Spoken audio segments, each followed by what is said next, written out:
Alrighty. The AP Calculus exam is on Monday. Um, well, I don't know if that's for like everywhere that it'll be on the 11th, wherever that is, or whenever that is where you are, time zones and all. But yeah, for me it's on the 11th. Um, the MCQ section, I'm fucked on that. We did a practice in class. I set a new record for myself in terms of worst grade I've ever gotten on anything in my entire academic career. It was a 30 question multiple choice quiz. My score was in the single digits. Here's the even crazier part. It is a greater than 6-person class. Important that you know that. I had the sixth highest score. So the MCQ, I don't fucking know, man. In any case, I'm sure you can't actually see what I'm writing. I write so light, and it's far away. But I'll be trying to talk through this, and I'm just going to see how much I know how to do. And I'm just going to be copying over the stuff that I don't know how to do anyway. I'm looking at the scoring guidelines, which is just the answer key that they release each year, I suppose. The way they do it with the calculus exam, there's going to be the non-calculator and calculator MCQs, and that's going to be like 30 and 15 each. And then there's going to be this. There's going to be 2 calculator FRQs, and then there's going to be 4 non-calculator FRQs, which, if we go look at 2023, I might actually do a decent job, because I looked over that one. In any case, yeah, we're doing calculus. So I have the actual problem that I'm doing right down here. I just don't want to show the answer. So we have a data table, density of a bacteria population, circular petri dish, distance r centimeters from the center of the dish. Could not do anything in math above 6th grade without a calculator. Well, it's an unfortunate skill to have. It's not fun. So f of r. Okay. So the distance r centimeters away from the dish is given by an increasing differentiable function, f, where f of r is measured in milligrams per square meter. Values of f of r. So that's milligrams per square centimeter. Okay. In that case, the derivative will communicate the rate of change of how many milligrams there are per square centimeter. And the integral, well, I don't know yet if we'll need.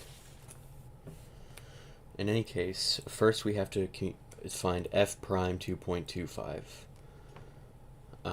So the important thing here is that 2.25 is smack dab in the middle of 2 and 2.5. And we're looking at the original function f, and we're asked to find f prime.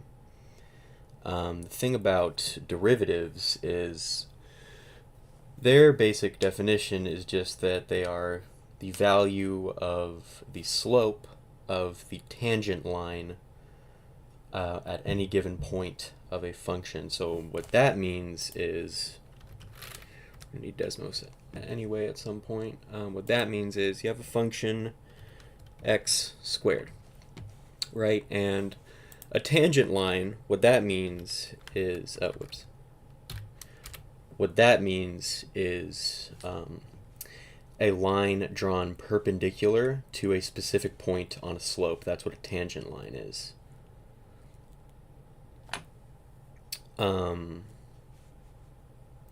So if you take the point 0 on x squared, the tangent line would be y equals 0. The value of the slope of the tangent line is 0. It's a slope of 0.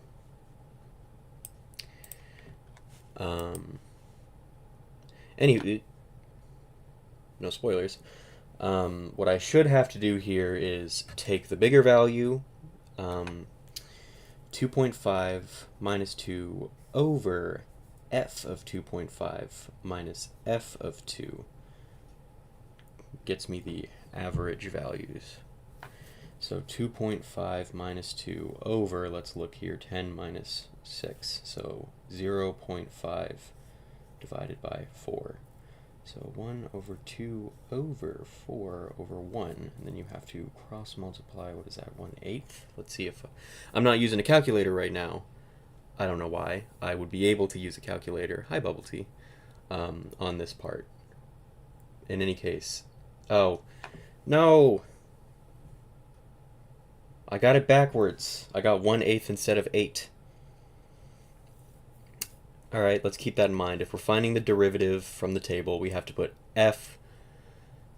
Okay, if we're finding the derivative of a value in between b and a, we have to take f of b minus f of a over b minus a. And I did that upside down. I flipped it. So I get partial credit for that. Oh wait, does it tell us to... Oh, interpret the meaning of our answer. Yeet. I already said that earlier. It is the rate of increase at the moment at the not time, at the centimeter value 2.25. My day was actually nice today. I had a nice day. I didn't do much, which can be nice when you've spent a whole week doing things, which I have.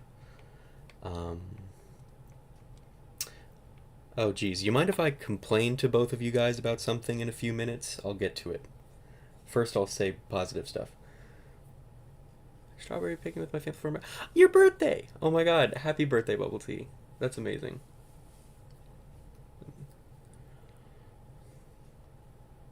Gosh, I'm trying to think of a little, like, fun stream thing we could do.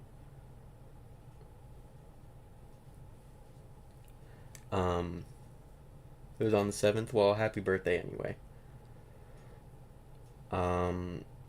Let's see here. We're gonna have to do a Stardew Valley stream for you soon. A dedicated Bubble Tea's Stardew Valley stream.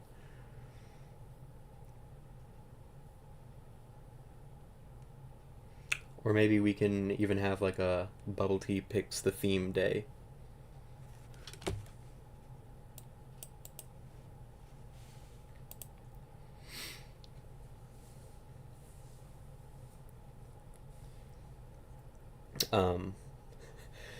Not until after Wednesday, though. Not until after my AP exams are done.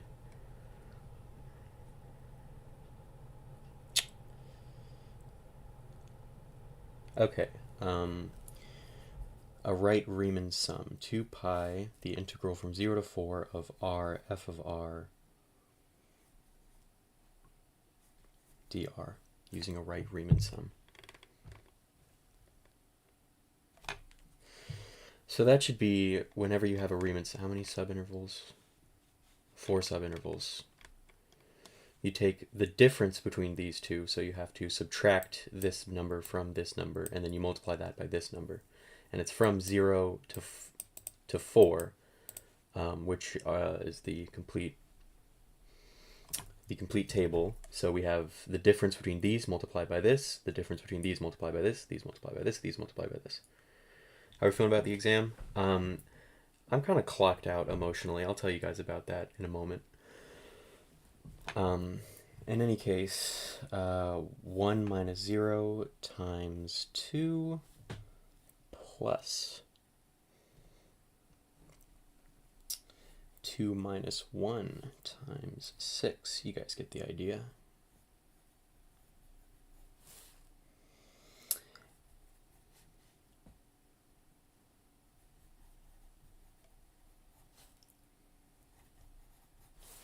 And that will all be multiplied by 2 pi. All right, let's see if I'm missing anything.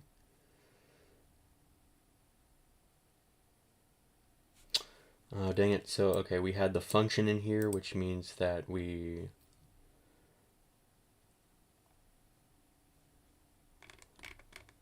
also have to multiply it by the value itself. We have to get the difference, and then the r value, and then f of r. In any case, I will have a calculator. Is the approximation an overestimate or underestimate? It is a right Riemann sum of an increasing function.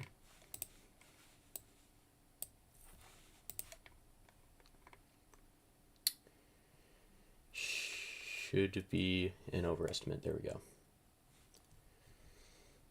Non-negative and increasing, those were both given already.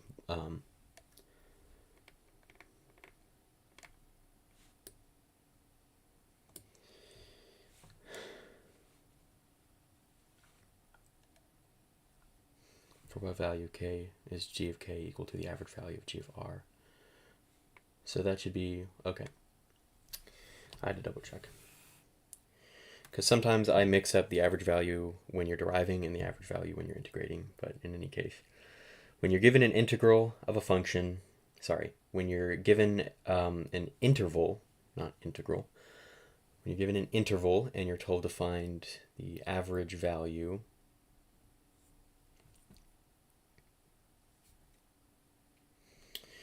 one way you can do that is, let's say it's on the interval from a to b, then you do 1 over b minus a integral from a to b of the function. So for this one, we're finding what k value is equal to the average value of the interval. So first we find that interval. So that's 1 over b minus a integral from a to b g of r dr. And again, calculator portion, I have a calculator.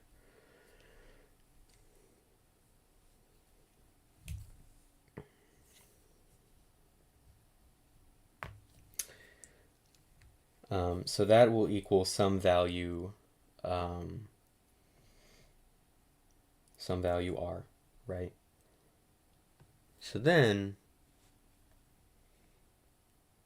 I believe we set the function equal to that value, and that gives us the k value, which we would then have to plug in. Let's see if I'm right.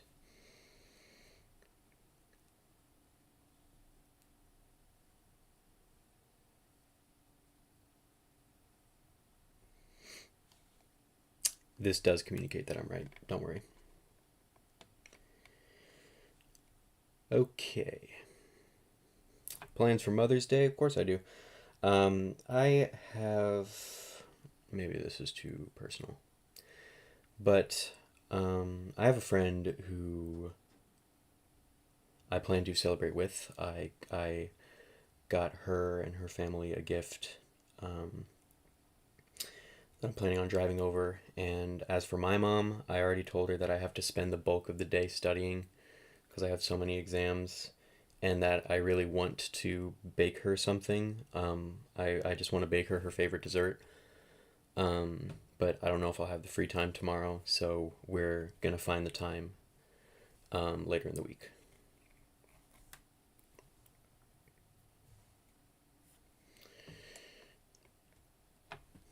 Question 2. Oh yeah, I went to the gym today. It was shoulder and arm day. I recently set a record on bench press. I benched 200 for 2 and 205 for 1. So that's 2 45-pound plates and 2 35-pound plates, plus the bar. Okay.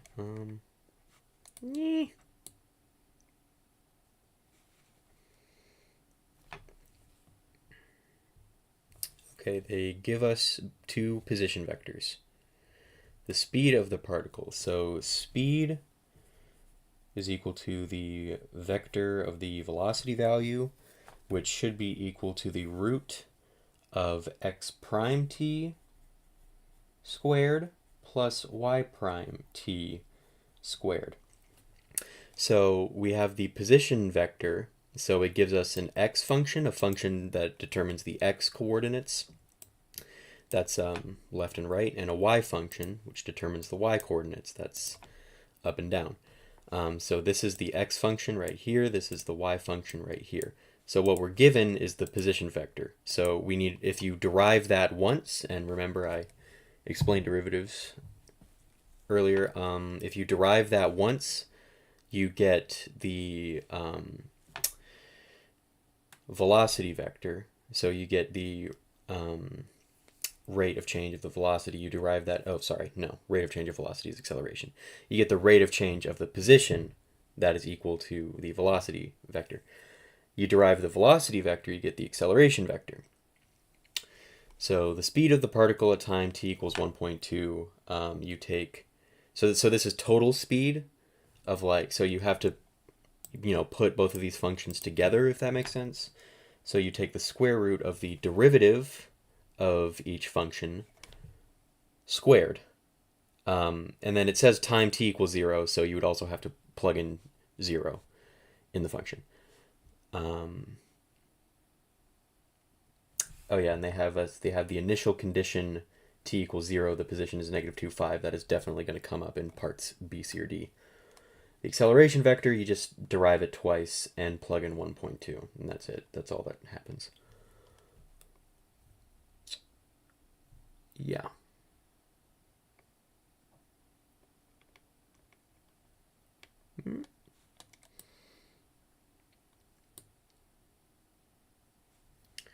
I forget how to do distance travel. It's the integral.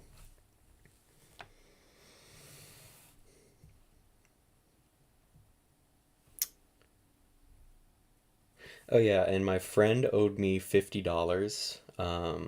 She had to drive it over after I was home from the gym. So she drove it over, and as a thank you, I made her a mozzarella and cheddar plus shredded chicken with some buffalo sauce quesadilla, which was amazing because I'm an amazing chef. So that was fun. That was a fun little happening. She owed me $50 because I loaned her $50 in cash yesterday so that she could get her prom ticket. Because I had a $100 bill from a birthday gift from my grandparents that I had saved, and prom tickets are $50 this year at my school. So I came into school, bought my one ticket, got 50 and change, and I honestly figured at some point I'd be giving that away to somebody so that they could get theirs at the last second. It ended up being her in particular. My prom is next Saturday, so potentially no stream that Saturday, by the way, guys. And my last day of school is coming up in just a little over 2 weeks. So anyways, distance traveled, the integral from a to b of x prime t squared plus good, y prime t squared.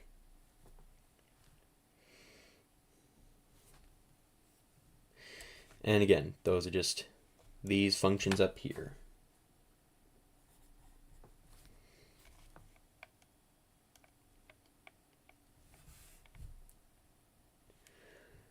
The coordinates when it's furthest to the left.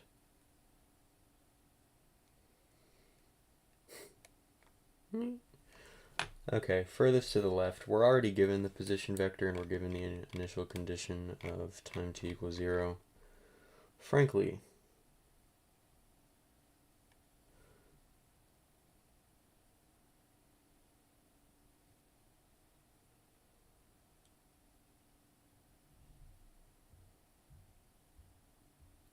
yeah, wouldn't have known that shit.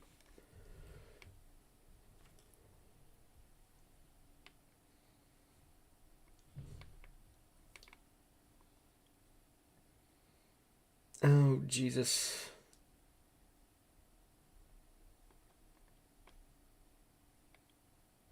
Nope, not even gonna bother. I will be looking over that on my own time.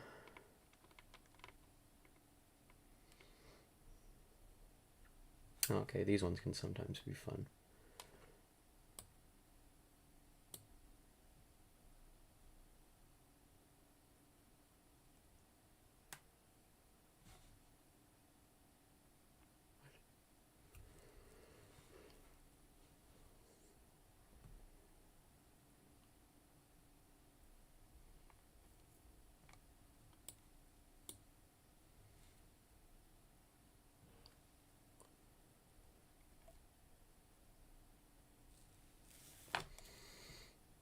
what open intervals is the graph of g concave up? So the graph of g is the integral of the graph of f at any given value.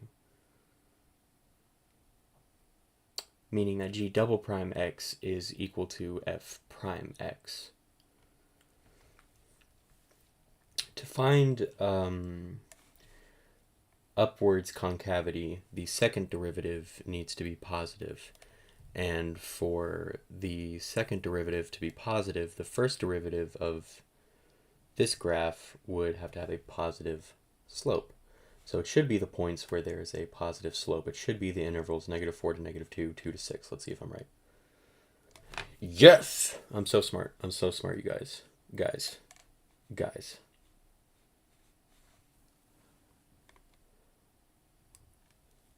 Okay. P of x equals g of x times f of x.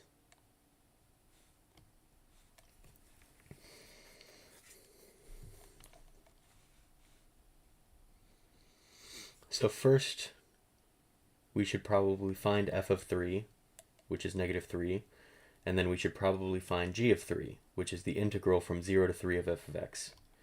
The integral from 0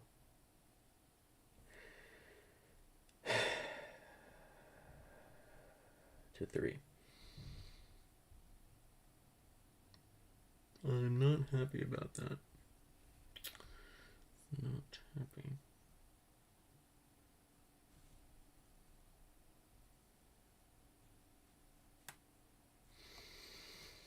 So the way this thing works, whenever they do this, you get an integral value is equal to the area under the curve. Welcome back, Bubble Tea.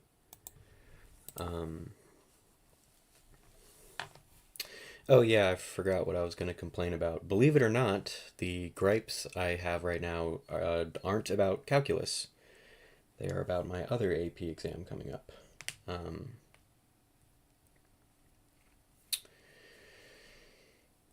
So, my Spanish teacher is retiring this year, and I'm in AP Spanish Literature. I'm in the only AP Spanish Literature class that has ever happened in the history of my school. It's only 2 people taking that AP exam. The other person taking the AP exam is one of the smartest people I've ever known. She doesn't think she is, but she is. She has some of the best grades in the whole school. I've done the math before on this one, and I am in the top 13% of my senior class, the top 3% of the school. And she's doing much better than I am. So she's going to get a 5 on the AP Spanish Lit exam. Thus far, I'm projected to get a 3 based on the practice exams we've done. How many exams do I have to take? I've taken 2 and I have 2 remaining. AP Gov and AP Lit were easy. Extremely easy.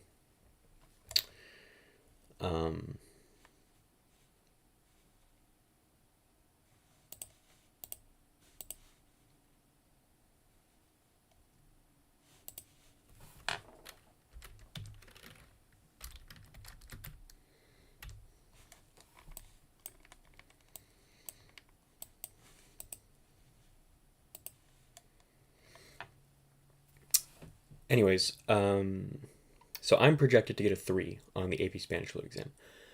Now, here's the thing. I'm a medical translator, as you guys know, and I'm also easily the only effective tutor that is in the fucking building at my school. I'm the only one there that's good at teaching people Spanish because I know what I'm doing, and I'm good at teaching people. But I'm probably just not going to do good on that exam. There's a difference in the skill level required, even to be a medical translator, than to be able to read centuries-old poems in a second language and write essays on them off the top of your head. I can do that in English just fine. I'm not so good at doing that in Spanish. It's not a skill that I have yet picked up on, especially because we've done like 3 practice exams throughout the past 9 months cumulatively. And that's like the crux of the AP exam. Like those exams are the biggest deal. And it's not like I'm not going to study and I'm not going to give it my all. I truly just think that based on my skill level, it's most likely that I get around a 3, which still gets me credits at my college anyway. Um, in any case, the other day in class, I'm talking about it with my teacher. Um, and I'm just like, Senora, I'm currently projected to get a 3.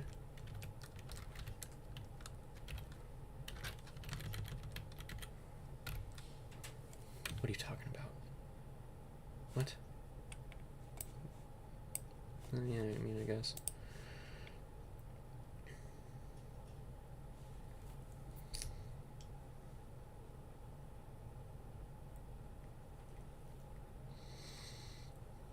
It's 0 to 3, though. Yeah, no, makes no sense. I was right about the -3 part, so that's good. Um, anyways, and I'm like, and she's just like, I've been teaching this class for however many years, and I've never had a student get below a 4. If you get anything below a 4 on this exam, you're dead to me, and I'll never forgive you. And like, I don't know if she was joking. She said it in that weird way that people do for some reason, where you can't tell if they're actually joking. Like they're smiling at you, but they're saying a really fucked up thing. And it's like I've had her as a Spanish teacher for 3 years now, and I've looked up to her a great deal. But like that one moment, just that one moment in class, just kind of shattered all of that for me. Y'all know what I mean? Because it's like, what the fuck kind of thing is that to say to a student? You know? Um,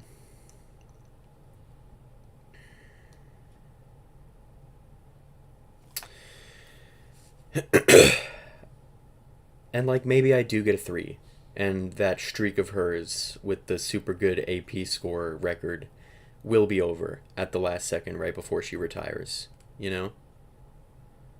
Um, we didn't go over every required work throughout the year, every piece. There are 37 um, works that we have to memorize. We have to know the author and year of publication, like off the top of our heads. What happened? I left for a moment. What did you last hear? But anyways, we spent the entire second marking period on one out of those 37 stories, and some of them we just still straight up haven't read. And the exam's on Wednesday.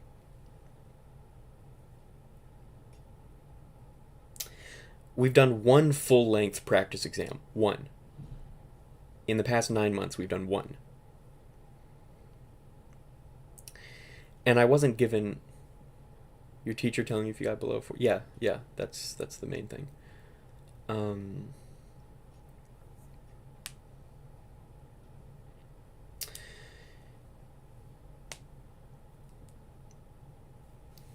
We've done one full-length practice exam on which I was not given any sort of constructive criticism. I was just told that I did a bad job. And it's like, you want to tell me that my vocabulary and my grammar are basic, then like fine. I can live with that being the case, But it's also like, I need to know how I can improve upon that, and what do you want me to study, you know? And I haven't gotten any of that.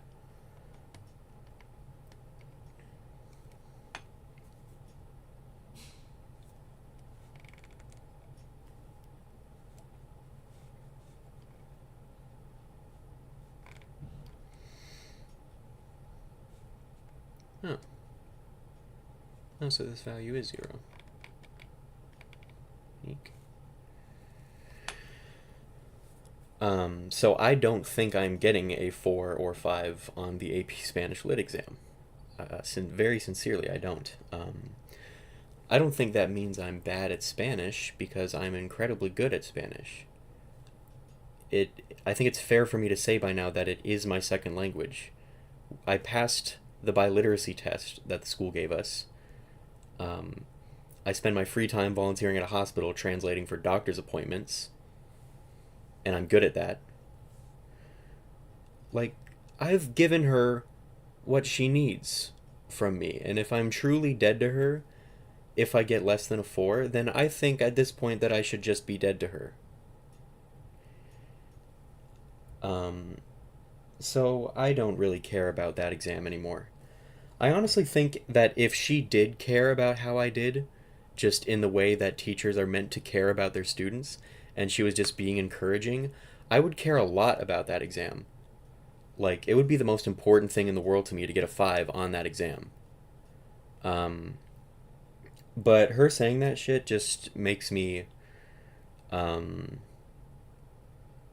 just makes me not care as much. Like, that's completely inappropriate and crosses so many boundaries to put an emotional burden like that on your student, and I don't deserve that at all. Um,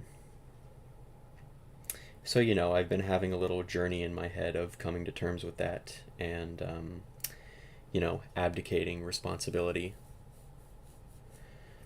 in that regard. Y'all still there? It feels like crickets right now. Kind of a tough crowd here.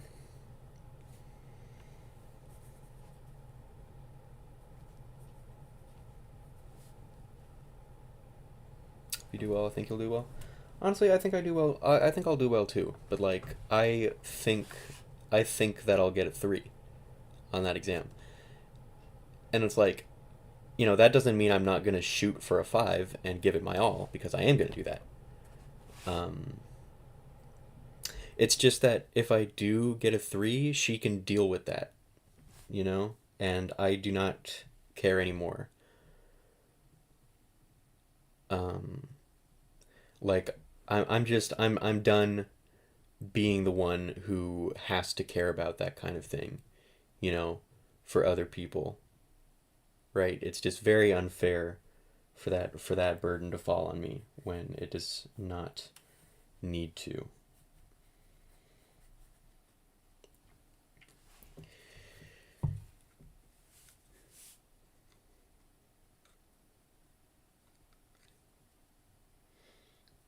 All right, good to know you guys are still here. Okay, I'm done. I'm done complaining. Thank you guys. Um, I'll go back to calculus now. The limit as x approaches 2 of g of x over x squared minus 2x. So here's a thing about limits. So what accepted at law? It is accepted at the one I'm going to. Actually, 2s are accepted at the college that I'm going to. Fortunately, I have yet to get below a 3 on any AP exam. I've taken 5 so far that I know my scores on, and I'm taking 4 this year. And I don't have any where I anticipate getting below a 3.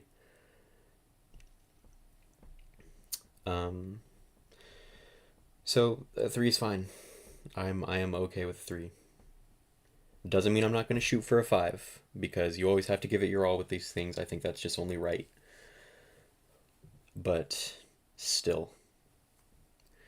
So yeah, a limit of a function is just what value does that function get closer and closer to as you approach a certain digit. So you have to keep in mind you have x and then you have f of x. So like the x value is the number you plug into the function, and then f of x is the corresponding number. So the limit as x approaches 2, for example, of this function would be -4. In that case, you don't really have to do a limit, because this is a defined and continuous function, so like just f of 2 is -4. Oftentimes, what a limit equals is just what f of x is for that number, but not always. Because if you have a limit where it's a fraction, and if you approach that digit with this fraction, you get 0 over 0, that's not an answer. That does not mean that your answer is 0. What that actually means is that the limit is undefined, and what you need to do is derive the top function and derive the bottom function separately. And of course, you're obligated to write all of that out on the paper first. The limit as x approaches 2 of g of x equals 0. We determined that earlier because g of x is equal to the integral from 0 to x of f of t. So the integral from 0 to 2 of this function, and integrals are equal to the area under the curve. But since this function is sort of like a mirror, you know, you have this point that crosses over, and you have two equal line segments, the area under this curve is 0. So g of 2 is 0. And the limit as x approaches 2 of x squared minus 2x is equal to 4 minus 4 is equal to 0. Therefore, that little derivative rule that I mentioned that is named after a French guy whose name I will not try to pronounce applies in the form 0 over 0.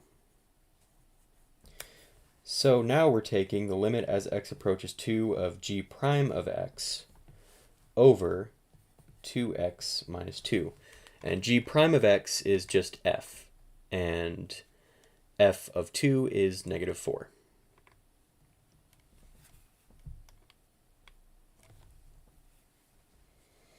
Equals negative 4 over 4 minus 2 equals negative 2. I'm correct.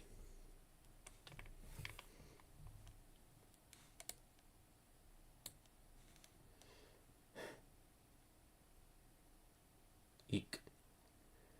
Okay, yeah, so I'm right about rate of change. I just have to...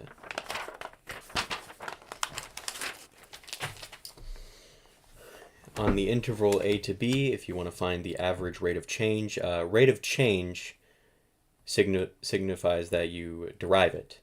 Derivatives are rates of change. That's what a derivative tells you. Integrals are amount. So, okay, let's say you have a function, for example,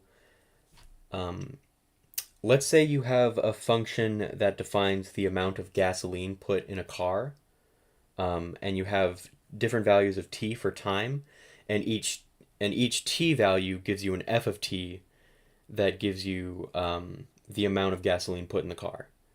The derivative will give you the rate at which gasoline is being put in the car. And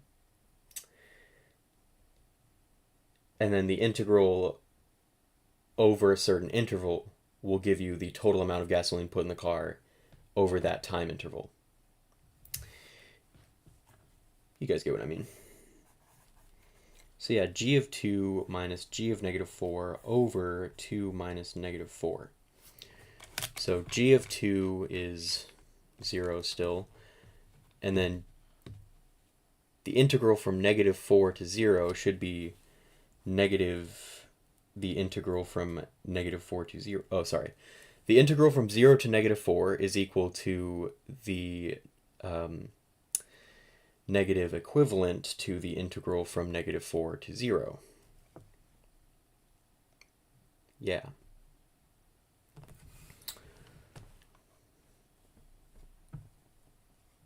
So let's see here. We have...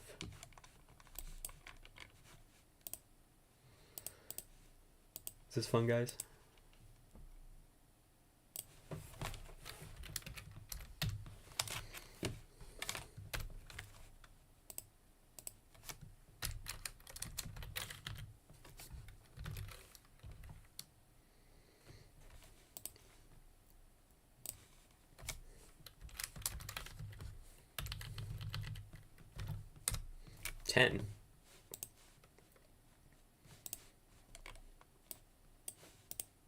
Okay.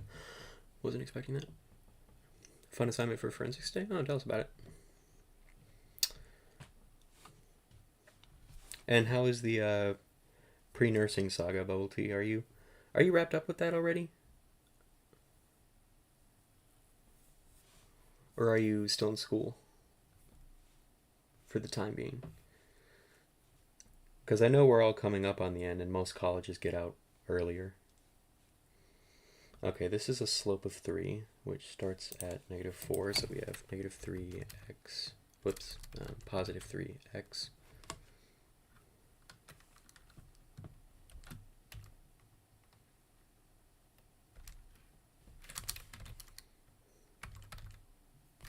Plus 12. Finish your freshman year of college on the 6th. Oh, that's a good birthday present.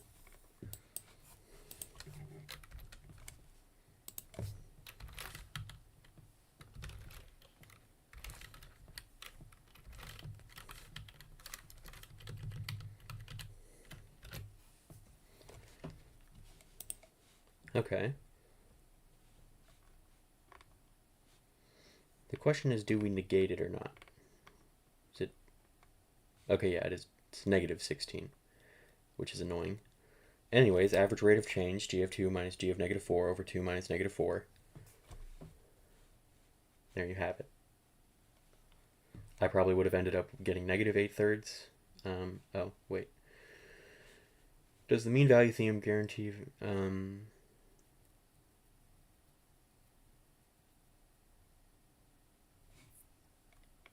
You know what? I would have ended up writing something vaguely similar to this. I know that from experience. We have taken practice exams in calculus. Taylor polynomials. I actually have fun with these.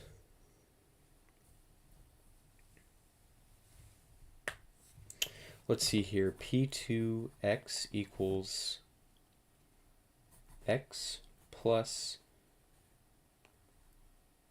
Can I remember?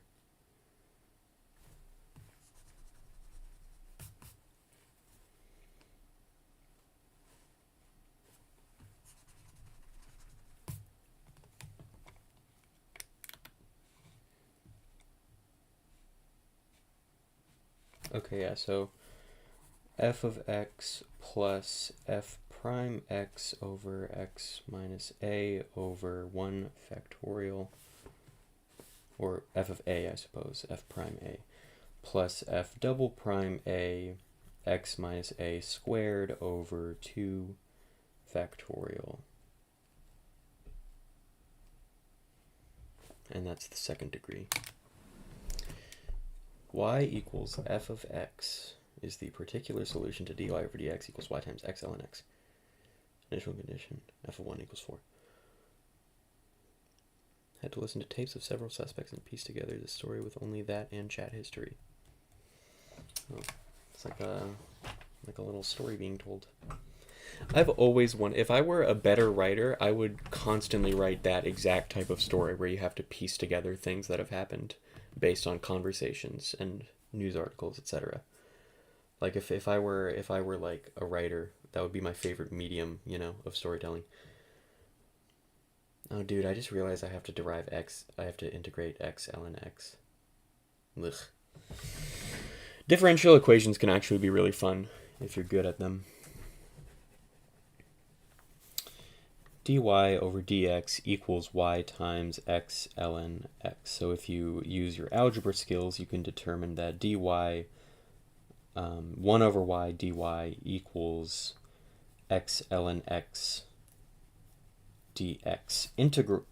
Therefore, you can integrate both sides of that function. The integral of 1 over y dy equals the integral of x ln x dx. So, yeah.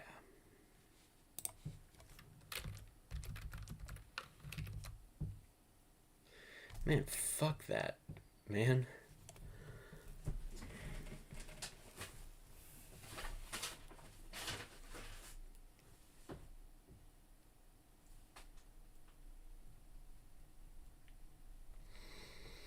Okay, I guess that's what we're working with. So the natural log of the absolute value of y is equal to 1/2 x squared ln x minus x squared over 4 plus c. And that's why we were given an initial condition. Wait, f double prime? Not the original function? Oh, there we go. F, yes, f of 1. So the natural log, so therefore,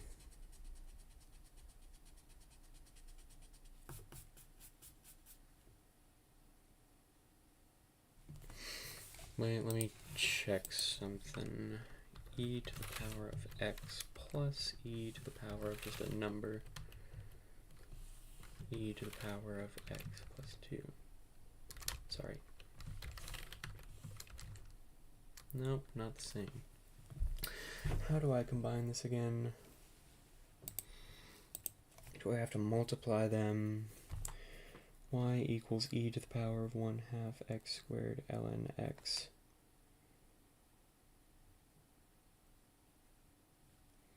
minus x squared over 4 plus c. So does it end up being multiplied by c?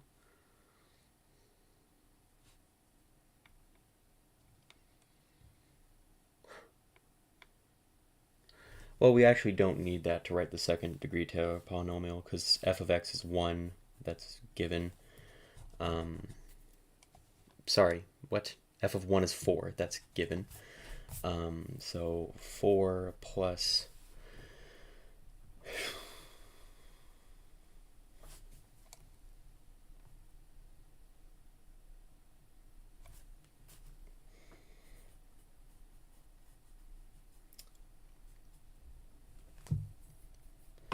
and f double prime of 1 also equals 4. That's fun for us. So it's 4x minus 1 squared over 2.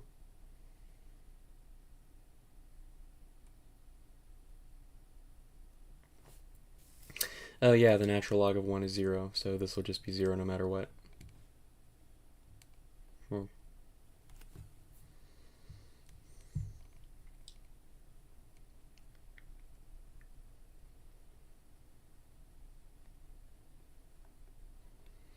Oh god, I fucking hate Euler's method. I hate this guy. Him and Isaac Newton. I hate both of them. Ruining my life.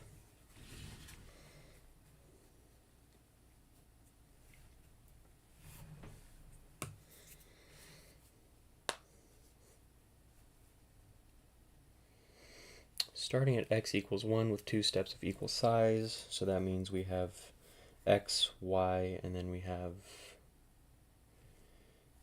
dy equals y times x ln x dx. And we already know that f of 1 equals 4. So then it's 2 steps of equal size, so it's just 1.5 and 2. So then the dy, that'll give us the y value. Dy equals y times x ln x dx. Dx equals 1/2 like we just established. So it's 1 and 4. So that should be 0. And so it's just 4 again. And then natural log of 1.5, that gets a little more complicated. 4 times the natural log of 1.5 times 1/2. So 2 times the natural log of 1.5.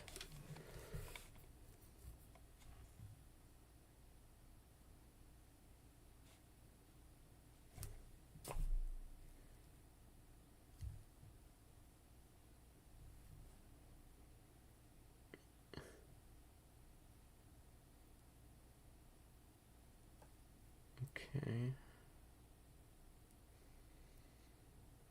Oh, no, wait, no, it's down here. It's down here.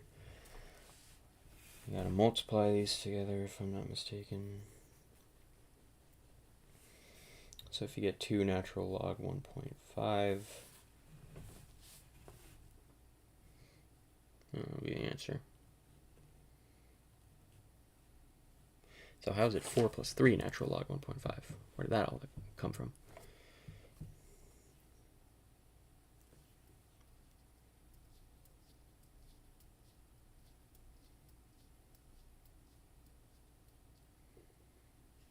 Yeah, whatever.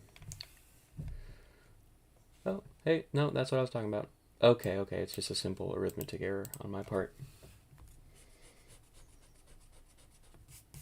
Wait, I think I was using, oh, okay, I was plugging 1/2 into x instead of 1.5 into x. It's dx that equals 1/2.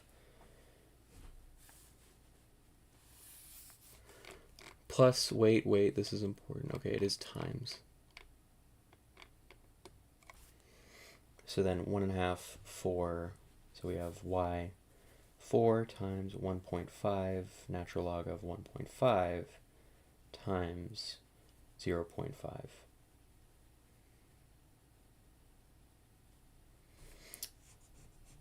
And then evidently you add. And this all simplifies to 3 natural log 1.5, so it is 4 plus 3 natural log 1.5. Okay, crisis averted, guys. I understand that one. Oh, we do find the particular solution at one point. Yeah, I did that earlier thinking that I had to, so let's see here. Oh, they don't simplify past the natural log of y part. No, wait, no. They do. They do all that.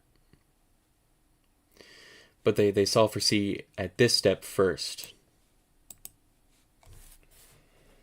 So the natural log of 4 equals 1/2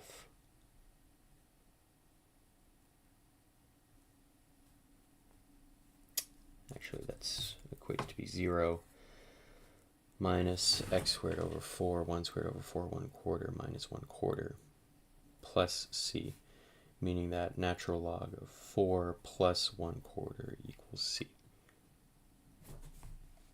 I swear I wasn't looking. And then since it's the natural log of y that equals all of that, you just have to put that original function to the power of e.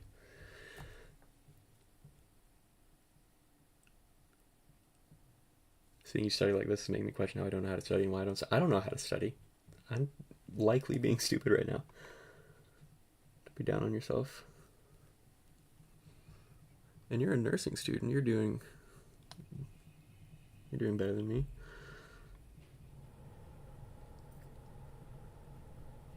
Maclaurin series. I hate Maclaurin series. State the conditions necessary to use the integral test to determine convergence of the series. Blah blah blah 1 over e to the n. The conditions necessary with that is that it's positive, decreasing, and continuous. Those are the conditions for. That was on the screen the whole time, but those are the conditions for the integral test. And then we have to use the integral test. Is that the one where it just has to exhibit the same behavior, or do we have to put one function over the other?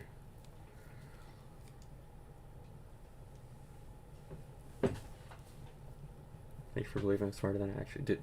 Did you pass your classes in your first year of pre-nursing at college? Because that means you're ahead of the curve, man. Oh, jeez.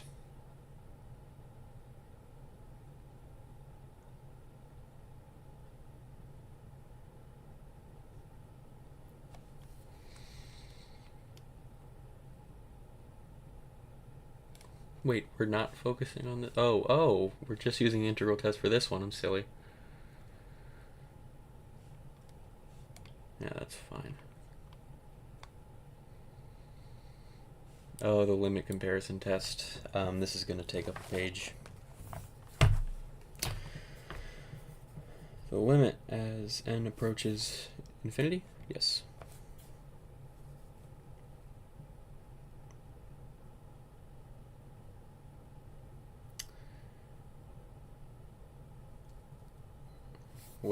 Wait, I was thinking of a different one. No, I was thinking of vaguely the right one.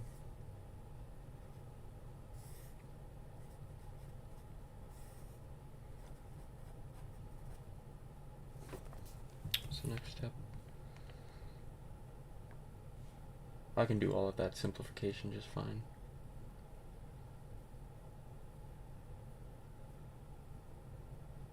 Okay, the limit comparison test, it's coming back to me now. I'm inferring things. If you take the limit of one function over the other, it doesn't actually matter which function is over which function. If the limit exists and is a positive number, then the two functions behave the same way. So if one converges, the other converges. If one diverges, the other diverges. That's the limit comparison test. Radius of convergence, kill yourself.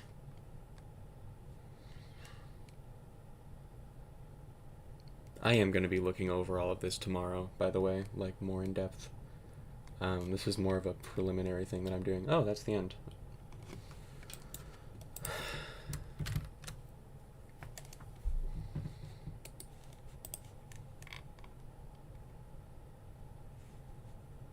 Alright, let's look at 2023. I actually already have this written down because I've done this one, so I'm going to try to talk my way through it and see how much I actually know. Interpret the meaning of the integral from... Okay, customer at a gas station is pumping gasoline. That's why I gave that example earlier, by the way.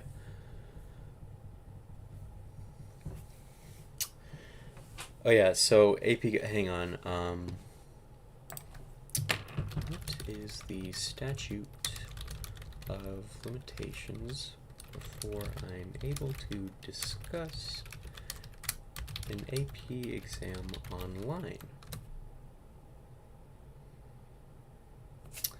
You are permitted to discuss the free response questions 48 hours after you complete the exam. Okay, well, it has been 48 hours. I was so happy with my AP Gov FRQs. The court case that we had to know was McCulloch versus Maryland. I spent so long studying the Supreme Court cases, and I was still terrified that I was going to end up with one that I didn't know. But I knew McCulloch versus Maryland. All right, the federal government sets up a bank in Maryland. Maryland drafts a state law trying to tax that bank on the state level.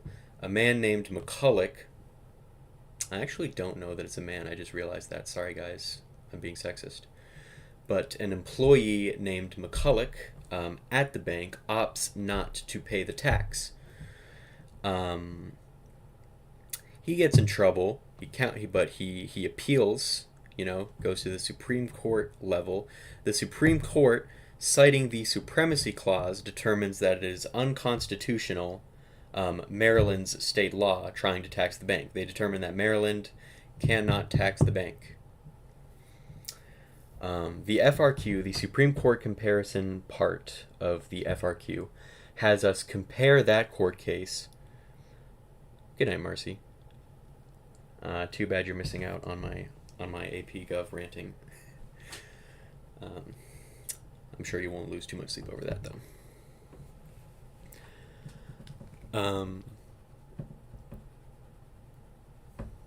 Where was I?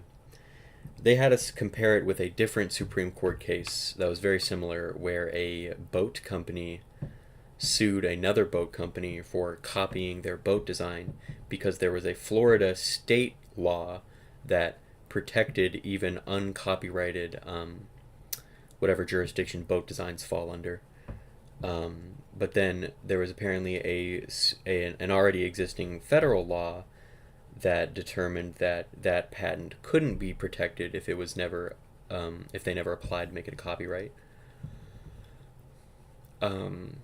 So the Supreme Court cites the Supremacy Clause a second time. And that's one of the things we had to do. We had to name the constitutional clause in common with the two court cases. I got that right. And then it tells us we have to explain how both of these court cases align with the concept of, stare decisis. It's a Latin phrase, so I'm not saying it correctly. In any case, I totally forgot what that was. I just had to guess. And my guess was that that concept means when a ruling of a court case stands with existing legal precedent. And I was right. I guessed right. So I was happy. So AP Gov went really well, and AP English Lit went really well, so it's just Calculus and Spanish Lit to go. But yeah, using correct units, interpret the meaning of the integral from 60 to 135 in the context of the problem. So the differentiable function, the rate of flow of the gasoline is the differentiable function f, and t is the amount of time.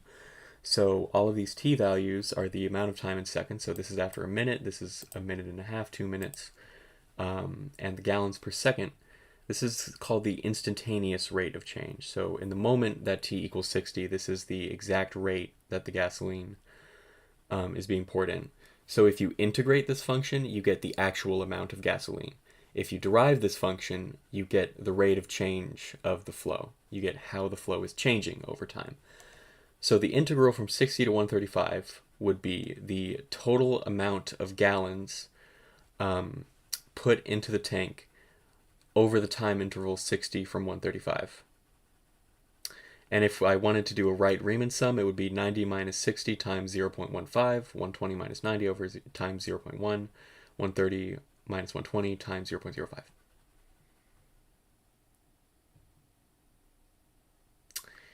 Yep, I'm right. Must there exist a value of C for 60 is less than C is less than 120 such that f prime C equals 0? 0.1, 0.15, 0.1.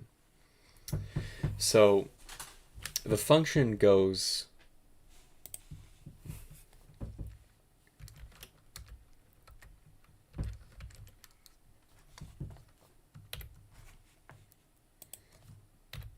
from 60 to 0.1 to 90, 0.15, 120, 0.1.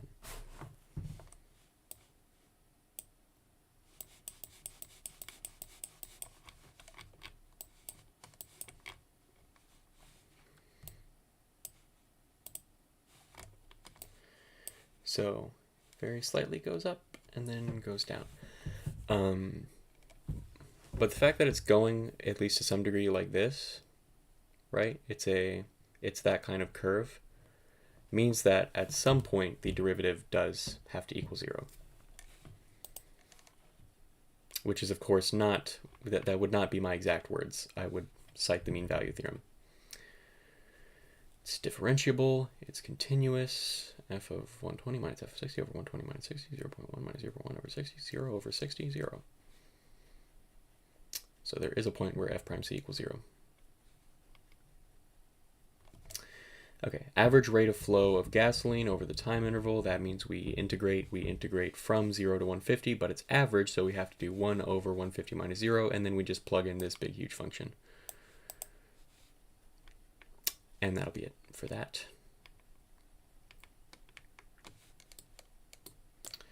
The value of g prime 140. You can literally just put that in your calculator. Yeah, nothing. And then I assume we have to interpret, yeah, we have to, that is the rate of change of the flow of gasoline at the exact moment t equals 140. The rate at which gasoline is flowing the tank is decreasing at a rate of, yeah. That means it's the rate of change of the flow. Specifically, it is decreasing at that rate because it's negative, so I could also write that it's increasing at negative 0.05, and they'd still give me credit if I felt like being unique. Okay, acceleration vector. X is not explicitly given, yt, okay, but we do have the derivative of dx over dt, so we just have to derive this one a second time and derive this one twice, so we get 2 cosine t, we'd get negative 2 sine t, so we'd get negative 2 sine 1.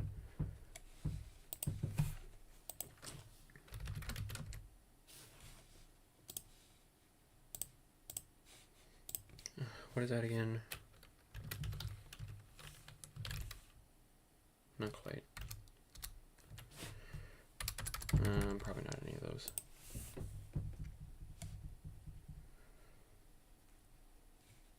And then dx over dt, so let's see here.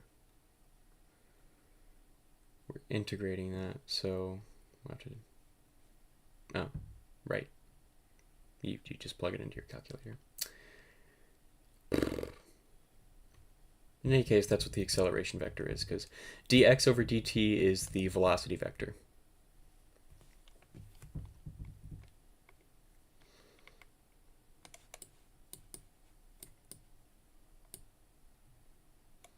The first time t at which the speed of the particle is 1.5. So that means we should have to set the square root of x prime t squared plus y prime t squared equal to 1.5. and then plug that into the calculator and solve for it. You plug that into Desmos.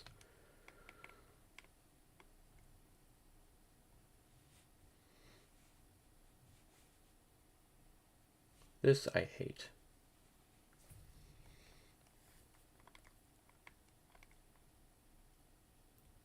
Total distance traveled, we went over that earlier in the stream. Ah, this motherfucker right here.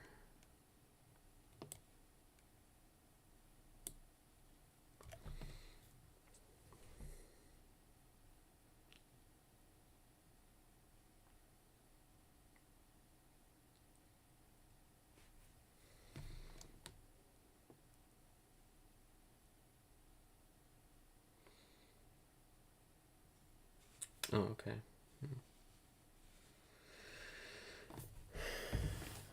1/4 40 minus m. So dm over dt.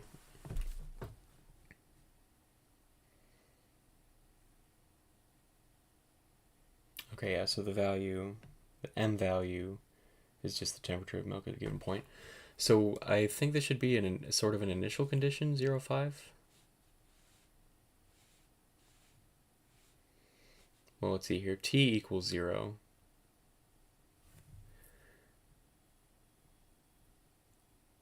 The line tangent to the graph of m at t equals 0. And we're given the initial condition 0, 5. So are we just plugging 5 into this? We are. And again, calculator problem.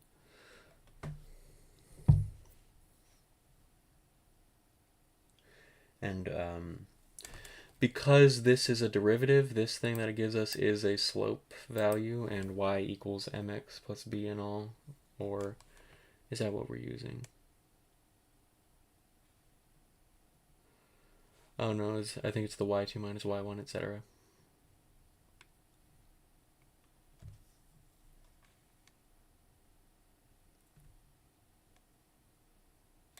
Yeah, it is. Y2 minus y1 equals mx2 minus x1. And of course, it's t in this case, so and then we can add y1 to the other side. So y2, so just y equals 5, our first y value, plus our slope value that we just got, 35 over 4. And then again, according to our initial condition, our first t is 0, and it's t2 minus t1, so it'll just be t minus 0, and that's the whole equation. And then you have to plug in 2 to t right there.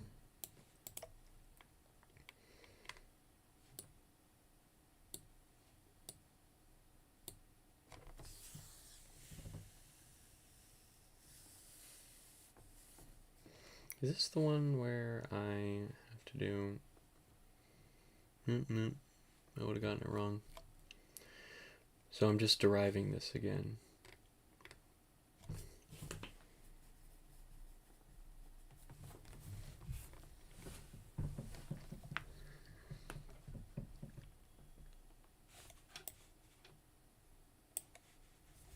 Still there?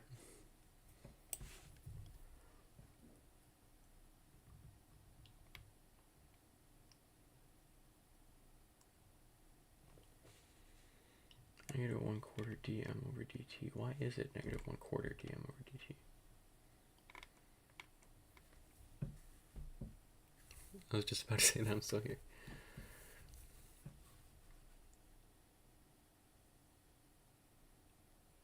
Well, I am simply not sure where this negative 1/4... Hey, you're number 1. I am not sure where this negative 1/4 is coming from, to be honest. Why does d squared m over dt squared equal negative 1/4 dm over dt? I mean, we're given dm over dt.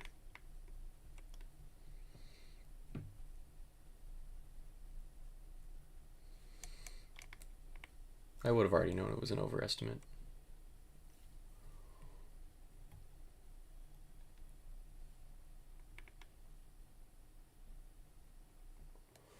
Separation of variables I can actually sometimes enjoy. That's what we were doing earlier. dm over dt equals 1/4 40 minus m. So the integral of 1 over 40 minus m dm equals the integral of 1/4 dt. So the natural log of 40 minus m equals 1/4 t plus c, meaning that 40 minus m equals c e to the power of 1/4 t. Oh, dang it, I keep doing that. Don't get rid of your natural log before you've plugged in your initial condition, because it's the initial condition that m of 0 equals 5. So it's m of 0, but that's t, so t's 0, t's the one that's 0.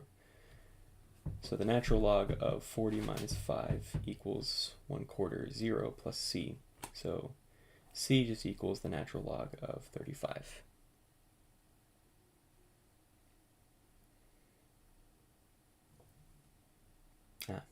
Negative, because it's on the other side.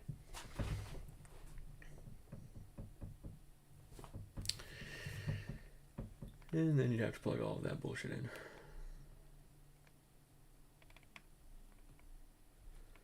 Perfect, the graph of f prime.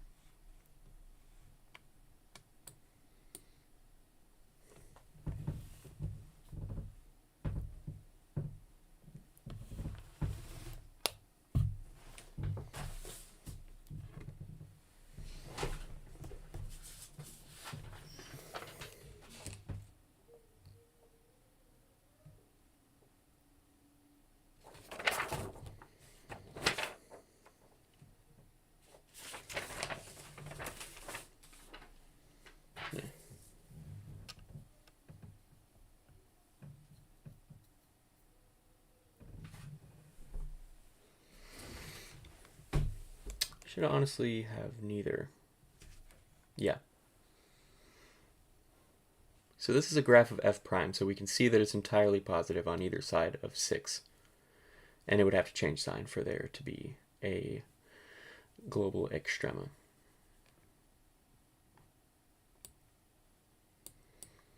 It's concave down. When it's concave down, the derivative of this graph, because this is a graph of the second derivative. Sorry, this is a graph of the first derivative, and to find concavity, you have to find when the second derivative is negative. So we need to find when this graph has a negative slope, and it has a negative slope from the intervals -2 to 0 and 4 to 6. Look at that. Okay. The limit as x approaches 2 of 6 f of x minus 3x over x squared minus 5x plus 6. So the limit as x approaches 2, 6f of x, I assume it's going to equal 0. Eek, my papers.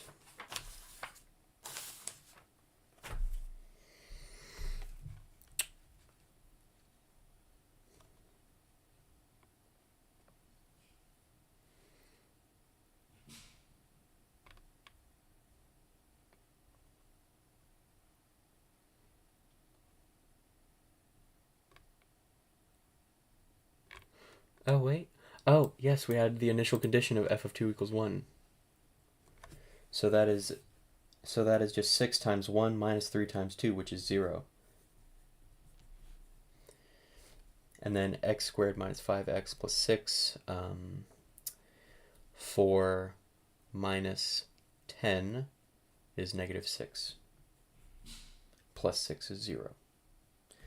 Therefore, that guy's rule, etc., form 0 over 0. So it's the limit as x approaches 2 of 6f prime x minus 3 over 2x minus 5. And this right here is the graph of f prime, so let's look at what is f prime of 6, of 2, 0.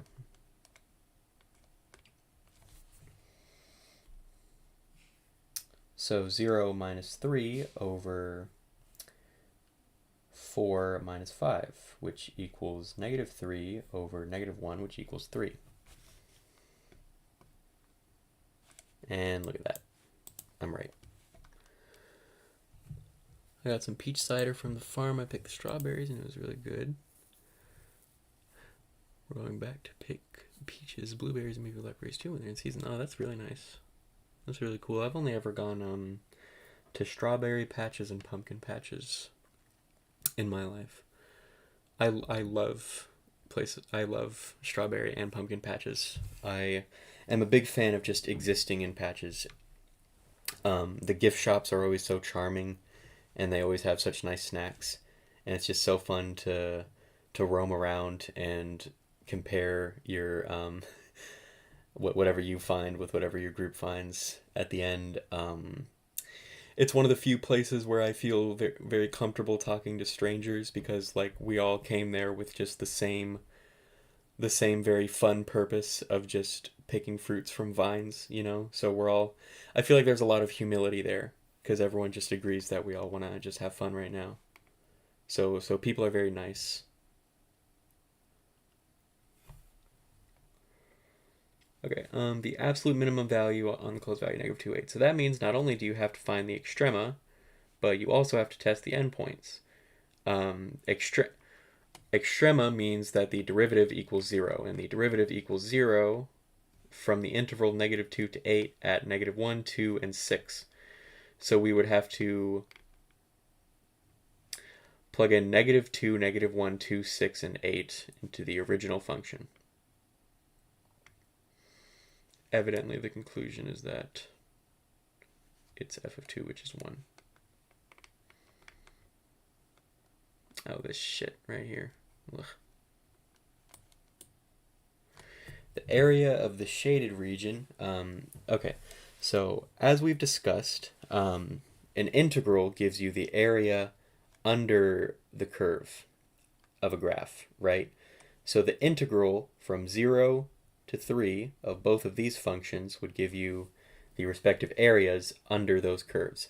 So if we're finding the area in between one function and another, or in between, what we would have to do is we would have to integrate first the top function, but then we would have to subtract the integral of the bottom function, because the top function, its integral is all of this area right here.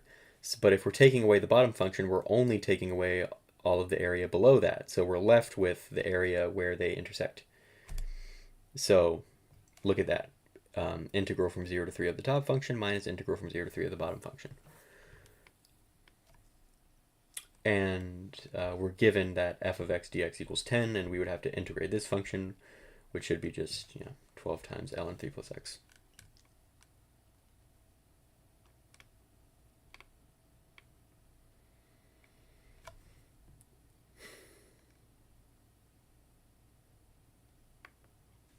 Whatever.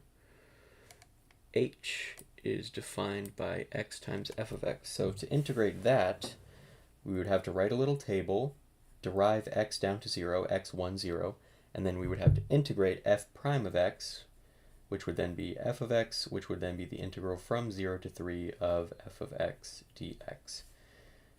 Plus minus, so it would be x times f of x minus the integral from 0 to 3 f of x dx, which is 10. We're given that. So the integral from 0 to 3 h of x dx would equal x f of x minus 10 evaluated at 0 and 3. Let's see if I'm on the right track.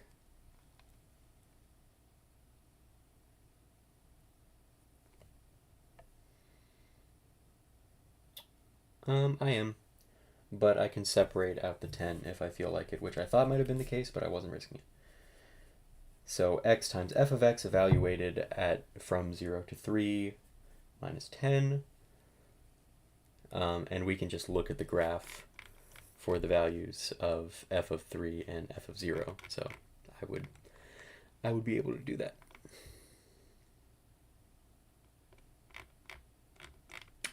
Here's the fun one. Okay, find the fourth derivative. So the fourth derivative means that we have to derive the third derivative, which is negative 2x times f prime x squared.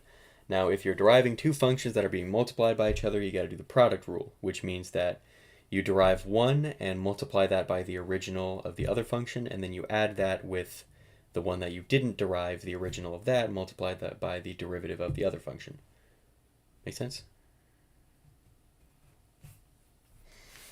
So f4x would be negative 2f prime x squared plus, well, sure, plus negative 2x, and then we also have to do quotient chain, a different rule. It's f double prime x squared, but then also multiplied by the derivative within the parentheses, which is 2x. So we've got negative 2f prime x squared plus negative 4x squared f double prime x squared.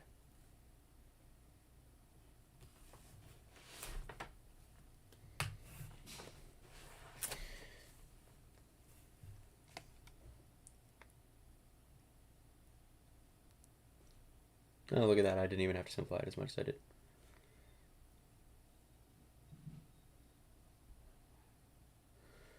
Fourth degree Taylor polynomial. We already did Taylor polynomials today.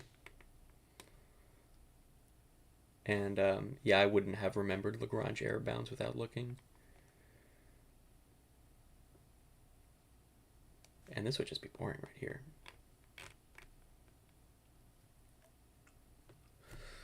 Well, let's see here. G prime x equals e to the x, f of x, second degree Taylor polynomial. So again, p2x will be f of a plus f prime a x minus a plus f double prime a x minus a squared over 2. G of 0 equals 4, that's given, so it's 4 plus, and then g prime x equals e to the x f of x, and x is 0 in this case, so let's come back up here, find our initial conditions. F prime 0 equals 3, e to the power of 0 is 1, therefore g prime 3 should be, sorry, what? No, g prime 0 should just be 3.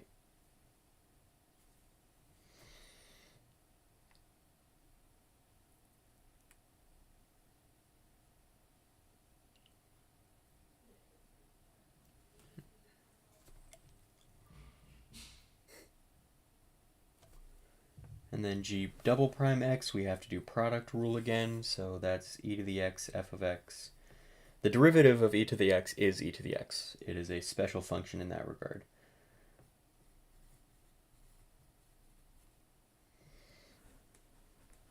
So then I would just have to go back up, find the initial condition for f prime x, plug that in.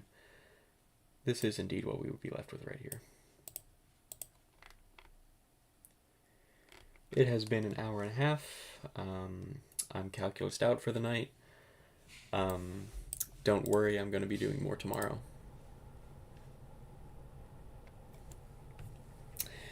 And I suppose you'll potentially be able to tune into more streams now that you're done with school, question mark. So we can do a nice Stardew Valley one sometime soon.